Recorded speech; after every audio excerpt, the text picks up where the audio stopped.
Houthi ने Israel पर हमले की शुरुआत लाल सागर से की थी, लेकिन अब वो धीरे धीरे इजराइल के भीतर तेल अवीव तक पहुंच चुका है, जहां पर हूती की मिसाइलें और ड्रोन्स तबाही मचा रहे हैं।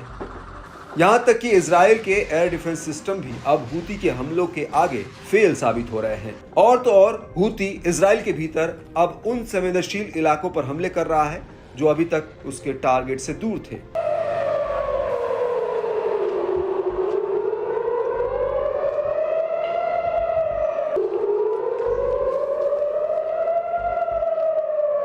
और अब इसी कड़ी में यमन के हूती ने एक बार फिर से इजराइल को अपने हमलों से दहला दिया है। जी हां, हूती का दावा है कि उसने तेल अवीव और एश्कलोन शहर पर कई ड्रोन अटैक किए हैं। हूती के मुताबिक उसने कब्जे वाले याफा यानी तेल अवीव और एश्कलोन के भीतर आईडीएफ के कई महत्वपूर्ण और रणनीतिक ठिकानों पर ड्रोन दागे हैं। इन हमलों को लेकर हूती के प्रवक्ता ब्रिगेडियर जनरल याहा सारी ने भी पुष्टि कर दी है। उन्होंने इन हमलों को सफल बताया है।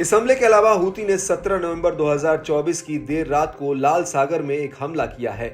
हूती ने यहां पर एक जहाज पर हमला किया जो बाब अल मंडेब के करीब से होकर गुजरा था। हालांकि इस हमले में जहाज या चालक दल को कोई नुकसान नहीं हुआ है।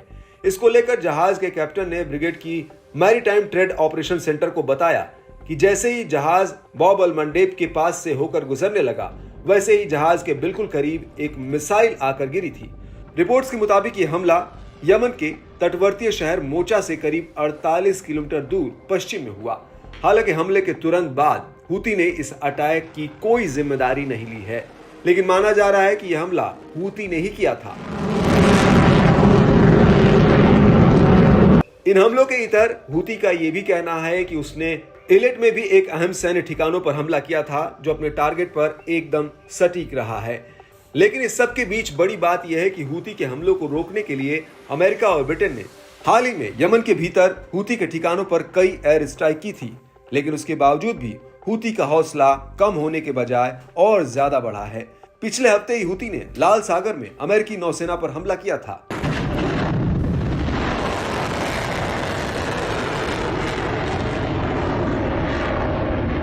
हूती ने अरब सागर में अमेरिका के युद्धपोत यूएसएस अब्राहम लिंकन पर कई मिसाइल और ड्रोन फायर किए थे, और इसके बाद हूती ने लाल सागर के भीतर अमेरिका के 2 विध्वंसक युद्धपोतों पर बैलिस्टिक मिसाइल और ड्रोन से हमला किया था। और इन हमलों को लेकर भी हूती ने कहा था कि ये सभी जहाज यमन के भीतर हूती पर हमले की तैयारी में थे, लेकिन इससे पहले हूती के लड़ाकों ने उल्टा इनके ऊपर ही हमला कर दिया।